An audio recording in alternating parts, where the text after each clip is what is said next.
Hello there. Welcome to the Saroy channel, wherever you are in the world, and so much love to each and every one of you. I do hope you're doing well. Don't forget to go and get that lovely hot beverage. I've got my lovely hot cup of tea here, so go and get that cocoa or tea or coffee, whatever it is that you drink, because I've got a fabulous story for you tonight. But before we get started, don't forget to subscribe to the channel, click the notification bell and the thumbs up, and let's get started with tonight's story. Dear Sarah and all your lovely listeners, my name is Rachel, and I'm from North Carolina, which is a beautiful, picturesque part of the world, known for its scenic vistas, majestic mountains to the west, pristine beaches to the east, and shorelines that stretch out for many miles, not to mention the most bedazzling golden sunsets that you've ever seen in your life. I grew up in the 1980s in a rather dilapidated mobile home situated on a sizable forlorn-looking farmer's field, dotted with about 30 other shoddy mobile homes, none of which were in the best condition due to the owners not being endowed with full pockets, as all of the residents were incredibly poor and impoverished. I was raised in this insalubrious, shabby, rather ramshackled mobile home with my mother and my sister Ruth. Growing up, Ruth and I had absolutely no idea who our father actually was, but my mother was so promiscuous I don't doubt that she didn't know either. Ruth and I suspected that we were only half-sisters, and later through DNA tests this was indeed proven to be true, as I was the one with Cherokee lineage, while my sister's genealogy could be traced back to both Spain and Portugal. Growing up, my mother never cared about either of us. Her life was focused primarily on beer and cigarettes. I think at one time she may have actually been an attractive woman, possibly even pretty, but not any more. She had long, dull, ragtail blonde hair, haggard yellow skin, shrunken cheeks, and dark shadows under her puffy red eyes.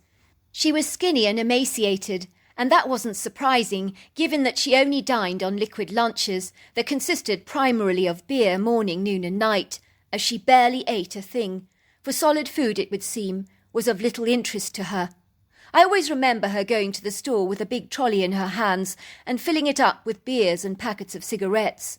She would then remember us as an afterthought and begrudgingly toss a loaf of bread and a jar of peanut butter and jam into the trolley.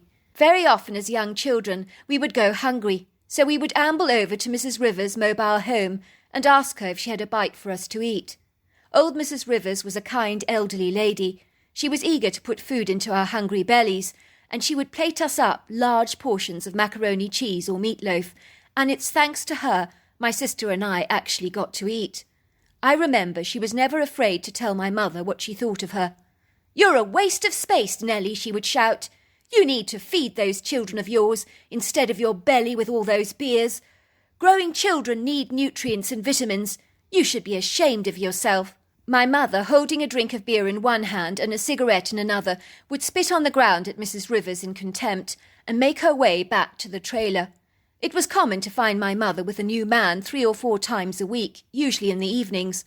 The next morning the mysterious stranger would be gone, and my mother would be lying passed out on the couch, nursing a huge hangover. At the time I never questioned my mother's sordid, licentious lifestyle, because I never knew any better. But when she was entertaining her male friends, we would sit back watching television in the trailer, and it could get quite lonely at times. We would often hear her laughing away in the bedroom, and she always sounded so sozzled. How my sister and I longed to have a relationship with my mother, but she never talked to us much. She treated us with disdain and disinterest, almost as if we were a nuisance in her life, and so there was no love lost between us. On one occasion my mother went away for an entire weekend, abandoning us in the trailer, and it was Mrs. Rivers who took us under her wing. "I'm not a snitch," she would say to us, "but if I was a tattletale, I would report that mother of yours to Child Protective Services. How can she just bugger off into the sunset like this, without giving you kids a second thought? The mind boggles that a woman like this should even be permitted or allowed to have kids. Your mother barely knows how to look after herself, let alone be responsible for you. It's such a dreadful shame." At the rear of our trailer park there was a large forest that stretched back for many miles, and as kids we longed to play there, but we had been warned by old Mrs. Rivers that the craggy monster lived there, and that he was to be left alone at all times, as he was mean and volatile, and had a very bad temper. My sister and I had no idea what the craggy monster was, and we asked my mother about it occasionally, and she laughed and told us that there was no such thing as the craggy monster. "That Mrs. Rivers is filling your head with stuff and nonsense. Don't believe a thing that old mare has to say. She does talk complete and utter hogwash. Do you know she even believes in the Fae?" "What's the Fae?" I asked. "She believes in fairies," my mother chuckled. "Now anyone who believes in fairies is a serious head case." One day my sister and I overcame our reticent fear of the grove, as curiosity got the better of us, and so in a moment of impulsive curiosity we decided to explore the woods. Maybe my mother was right, and there was no such thing as the craggy monster. But little did we know we were to find out very differently. When we entered the woods we were so overwhelmed by its beauty. It was a world away from the farmer's field and all of its dilapidated ugly trailers. It was serene and peaceful, with pretty birdsong and magnificent tall trees that were swathed in resplendent curtains of velvety green moss, and were so tall that the branches were as high as a 6-story building. I loved the way the branches interweaved into each other, forming a huge umbrella above our heads, allowing prisms of pretty light to dance onto the forest floor, dappling it in an ethereal, subtle light. The large statuesque grove of trees rose up masterfully upon an elevated, rugged and craggy hilly incline, which was scattered liberally with sculptural rocks, many of them bespeckled with green moss. The pebbly ground was dotted with very frilly ferns and pretty ground covers that grew up between the rocky mounds like rambunctious weeds.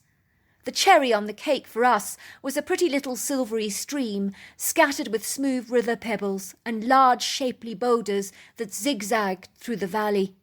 Ruth and I were beginning to think that old Mrs. Rivers' story about the craggy monster was just a made-up fantasy. It did not seem possible that something big, ugly, cantankerous and dangerous could live in this idyllic, extremely glorious spot. But as we trekked further into the woods, the ambience began to change considerably. Soon we saw no sightings of squirrels or chipmunks darting up trees, nor did we hear any pretty bird song.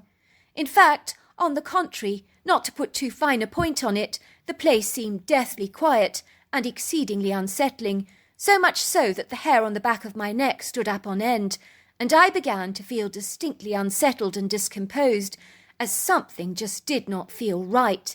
If that wasn't bad enough, I began to get a very distinct, airy impression that we were being watched, but when I looked around the immediate area, I saw nothing. "I think we should get out of here, Ruth," I told my sister. "I'm feeling rather scared." "So am I," said my sister. "Something is watching us. Can you see it? It's over there." My sister pointed to an area where there were some young tree saplings that looked like they were swaying backwards and forwards on their own accord, but you could see that this was not the case. I could see the ominous, hazy outline of a very dark, formidable-looking silhouette moving between the trees. Then we heard the most god-awful, terrifying, low guttural growl that was so petrifying I became incapacitated by fear. I will never ever forget how my body reacted to that sound, as it reverberated through my chest like a heavy beating drum, serving only to completely incapacitate me. So instead of running away, I was frozen to the spot, trembling and shaking violently. My heart was beating rapidly in my chest, and I felt vulnerable, like a bird ensnared by a cat. Then we saw it, as it thundered towards us on its long, powerful, muscular legs, like a rhino in full charge. I could not believe what I was discerning, and I knew at once it was the craggy monster. Truly, it was like seeing a monster from the world of myths, legends, and fictitious stories slip into our reality and take on bodily form, for indeed it did not belong to our earthly realm. The critter was possibly the most ugliest, grotesque, hideous, repugnant, and scariest thing I have ever beheld. He was shaped like a man, but he was not a man. And there were aspects to his appearance that reminded me of an ape, but he was not an ape, for indeed he was neither one nor the other. Moreover, he was a combination of both.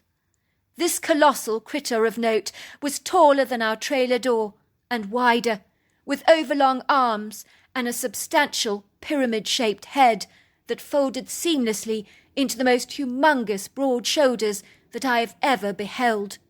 This diabolical, fiendish critter was covered in long, matted, dark black hair that was blacker than a raven's feathers, and his deep-set, soulless dark eyes were malicious, malevolent, cold and callous. I could sense that this iniquitous, duplicitous critter did not want us in the wood grove, for he was incandescent with rage, and began to chase after us in his rage, which was so tangible I could feel it like a physical sensation. I'm glad to say that I was able to run that day, like the wind. I ran as I have never run before in my life, nor will I ever run like that again. But I raced through the woods at a speed even I did not know I was capable of. We could hear this horrendous creature trailing behind us, and even feel his hot breath breathing on the back of our necks, and it smelt so foul, like rotten fish or decaying flesh, and he breathed heavily as he ran behind us, sounding like a horse. Ruth and I finally managed to race through the farmer's field and get to our trailer as quickly as we could, slamming the door behind us violently. Once in safety, we tried to calm down, and our breathing softened in intensity, and then we peered cautiously through the window, and there we saw the large critter standing at the edge of the tree line, stomping his feet and banging his chest in savage defiance. We could feel him scrutinizing us from afar through his sadistic, evil eyes, as if he was boring through the very depths of our soul. He stood there like a solid tree trunk, motionless like a statue for a long while, but we were heartily relieved that he never ventured further towards the field. My sister and I were so scared, but we never told anyone for fear of getting into trouble. We knew that no one in the trailer homes ventured into the wood grove. Now we knew why, for we had seen the craggy monster for ourselves, and knew without a shadow of a doubt that he was indeed real. I will never forget the night that followed as long as I live, because between the hours of 2 or 3 a.m. in the morning, the craggy monster came into the field and began thrashing, beating and shaking all the mobile homes so that they actually wobbled and vibrated in an act of delinquency and insubordination, possibly to show how aggrieved he actually was that 2 of us had actually dared to venture into the wood grove. We could hear the critter snorting, grunting and banging his chest, and he was roaring so loudly that some of the people in the mobile homes began to scream out in terror, and one of the residents started shooting out a round of bullets from his rifle into the air, but it did little to subdue the critter, who was intent on scaring everyone half to death. I remember the critter shook our whole mobile home, and my sister and I were shaking in terror and crying so much. We were so overwhelmed with fear. We were convinced the craggy monster was going to prize us out of our home like sardines from a tin can, because, believe me, if he had wanted to unleash the full extent of his wrath, I might not be alive today to share my story with you. As you can imagine, my mother never noticed a single thing on that fateful night in question. She was in one of her drunken comas, and despite the precarious wobbling of our mobile home, she was so inebriated she barely noticed a single thing.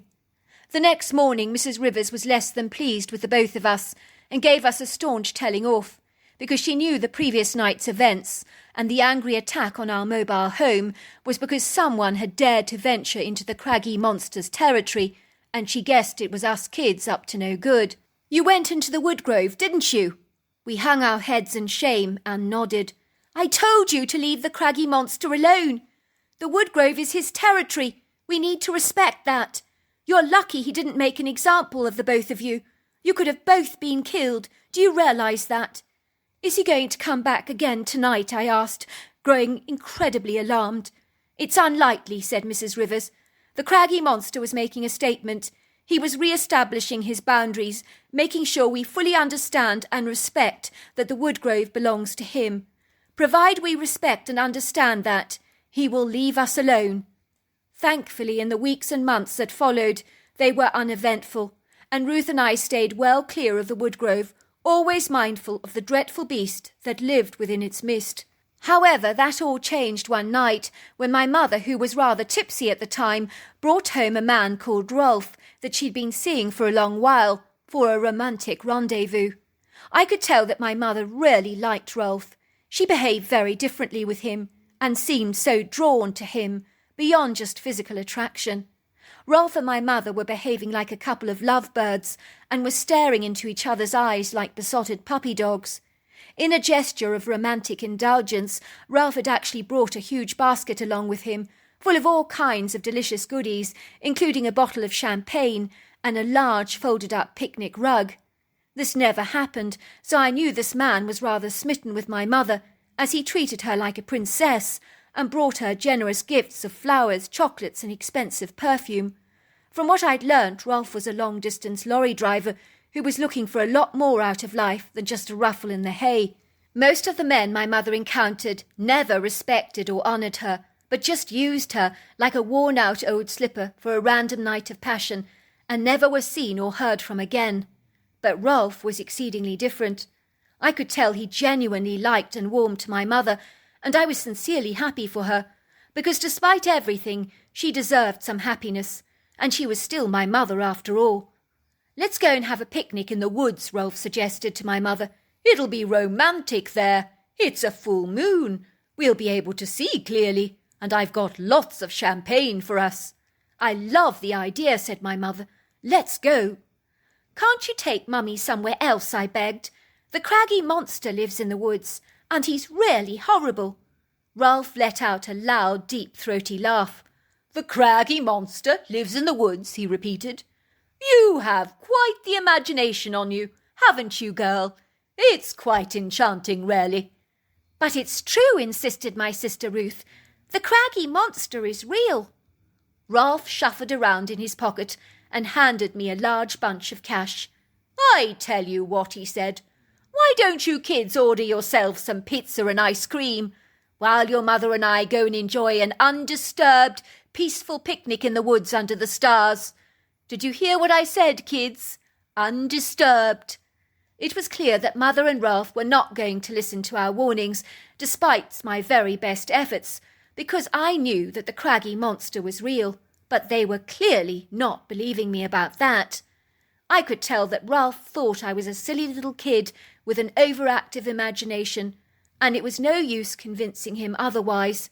So reluctantly, taking a large metal pole with me to fight off the monster, I gallantly ventured into the woods. Ruth was too terrified to accompany me on this mission, and begged me not to go, but I refused to listen to her. I was obstinate and stubborn at the very best of times. I honestly do not know what I was thinking at the time. I guess I believed that if the critter did attack my mother, I would be able to defend her. I mean, I was only 13, but I fancied myself as some kind of a hero. If I did manage to rescue my mother from a dangerous predator, maybe she would love me more. Maybe she would pay me a little bit more attention, for I longed for her love. I longed for her approval and validation. Never once in my young life had she ever told me that she loved me. Maybe after my bravery tonight, my mother would perceive me very differently. So summoning up all the courage that I could muster, and grasping the heavy iron pole within my hand, I hid behind a tree, and was so glad to see that my mother and Rolf were seated in a clearing close to the trees that fringed the grove. I was exceedingly hopeful that the craggy monster would not even know that my mother or Rolf was actually there. You could hear the chorus of crickets and frogs, and the night seemed unadulterated by anything insidious or untoward. It was an enchanting, bewitching, beautiful evening, and the moonlight on the edge of the tree line was magical as it filtered through the wood grove with an ethereal luminosity, and that, combined with the light of Rolf's torch, enabled the visibility to be remarkably good that evening. Before long, my mother was drinking champagne with Rolf, and they were giggling and laughing together. All of a sudden I could hear the sound of heavy feet thundering through the trees, and it truly sounded like a rhino in the thicket, and not a happy one either. Then we saw the ruthless critter. He was standing yards away from Rolf and my mother, and his nostrils were flaring, and he was growling at the couple with merciless, menacing eyes that became as red and as bright and demonic as traffic lights. I could see Rolf and my mother looking so astonished and bemused by what they were perceiving. Their eyes became as round as saucers, and their mouths were so astonished they were hanging open. They looked as frozen and fixed in time, like a couple of wax statues from Madame Tussauds. The licentious creature rolled back his lips to expose these oversized human teeth, and he began to growl, much like a dog guarding a bone.